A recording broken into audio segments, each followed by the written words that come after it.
नमस्कार, मी विलास महल्ले. GTV news मराठीच्या या बातमीपत्रात आपलं स्वागत. बातमी आहे गोदाम फोडून केबल लंपास केल्याबाबतची.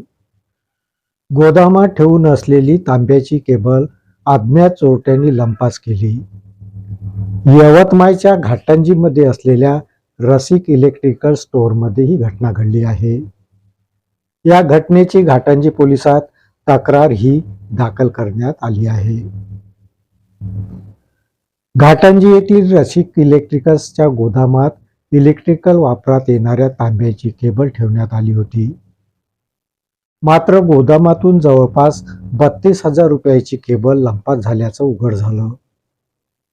अज्ञात चोरट्यांनी 1 जानेवारीच्या रात्री गोदामाचे टीन वाकवून गोदामात प्रवेश केला व त्या ठिकाणी ठेवून असलेली तांब्याच्या केबलची बंडले लंपास केली.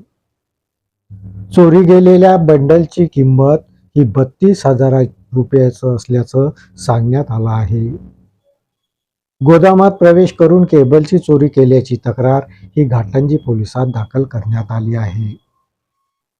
पोलिसांनी अज्ञात चोरट्याविरुद्ध गुन्हा दाखल करून घटनास्थळाची पाहणी केली. केबल चोरी करणाऱ्या अज्ञात चोरट्यांचा शोध हा पोलिसांनी आता जारी केला आहे. घाटंजी शहराच्या मध्यभागी व रस्त्यावर असलेले गोदाम फोडून केबलची चोरी झाल्यामुळे घाटंजी शहरातील व्यापारी वर्ग आता सतर्क झाला आहे. संजय ढवळे, प्रतिनिधी GTV न्यूज मराठी. या बातमीपत्रात इथेच थांबतो.